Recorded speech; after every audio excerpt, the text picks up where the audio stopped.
6월 9일 금요일 매일 성경 묵상을 시작합니다. 오늘 함께 나눌 말씀은 로마서 7장 1절에서 13절 말씀입니다.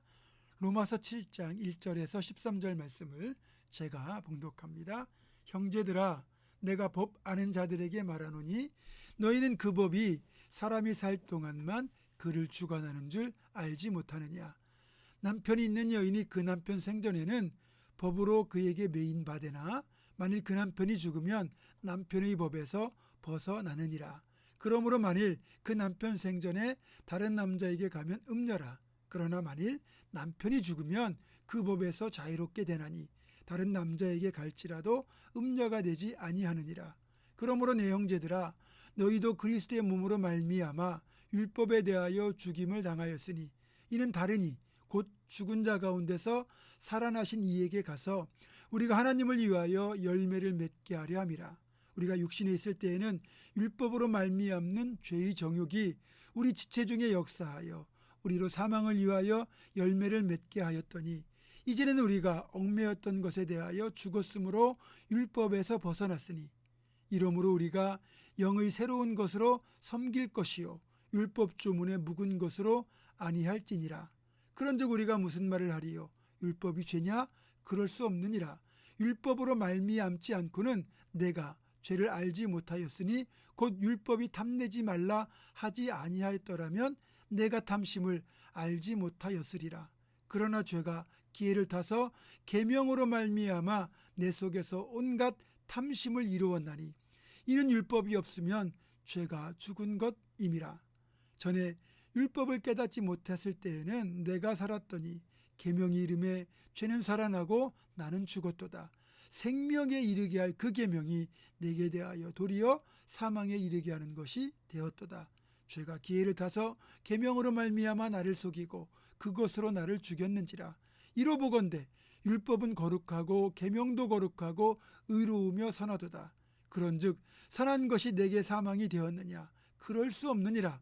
오직 죄가 죄로 드러나기 위하여 선한 그것으로 말미암아 나를 죽게 만들었으니 이는 계명으로 말미암아 죄로 심히 죄되게 하려 함이라. 아멘. 율법은 하나님께서 모세를 통하여 시내산에서 친히 주신 하나님의 명령, 법입니다. 그리고 그 율법을 주시면서 하나님과 이스라엘 백성들은 율법을 성실하게 이해할 것을 맹세하는 언약을 하게 되죠. 그 뒤로부터 1500년에 걸쳐 율법은 이스라엘 백성들의 신앙과 삶의 중심이자 행위의 기준이 되었습니다. 그러다가 이 율법은 예수 그리스도의 오심과 더불어 효력을 다했습니다. 주님이 오시면서 주님, 즉 메시아의 필요성을 드러내는 역할을 하던 율법은 그 효력을 다했다는 뜻입니다.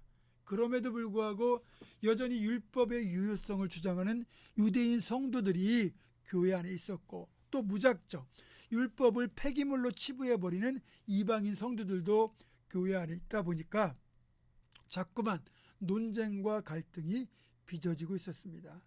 일전에 말씀드린 것처럼 바울은 이런 갈등과 논쟁을 종식시키고 진정한 복음의 은혜를 누리도록 하기 위해서 율법이 더 이상 효력이 없다는 걸 할례와 행위의 문제와 함께 결론을 내리고 권면하고 있었지만 오랫동안 굳어진 생각을 바꾼다는 게 생각보다 쉬운 일은 아니었을 겁니다.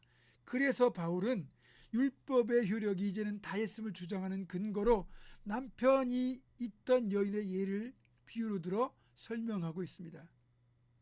여인이 남편이 살아있을 때는 정절의 도를 지켜야 되지만 남편이 죽으면 얼마든지 자유롭게 되어 그 법에서 벗어나 다른 남자에게 시집갈 수 있다는 거죠.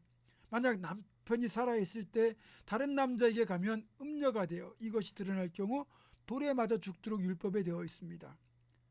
물론 이런 기준은 여자에게만 요구될 게 아니라 남자에게도 동일하게 적용되어야 하는 것이지만 어쨌든 고대에는 남자보다는 여자들에게 훨씬 더 강력한 기준을 요구했던 것도 사실입니다. 그렇기 때문에 남자는 여러 명의 아내를 거느릴 수 있었지만 여자는 사실상 남편이 아무리 못되게 굴어도 평생 그 사실을 수긍하며 살아야만 했습니다. 아무리 이렇게 여자에게 평생을 한 남자에게 속할 것을 요구하는 율법일지라도 남편이 죽으면 죽는 것과 동시에 그 여자를 구속하던 율법의 효력이 사라진다는 거예요. 예전에 우리 유교 문화에서 남편이 죽어도 평생을 과부로 수절하도록 요구하지 않는다는 겁니다. 남편이 죽으면 여자는 자유롭게 자신의 선택에 따라 새로운 남편을 찾을 수 있는 권리가 주어집니다.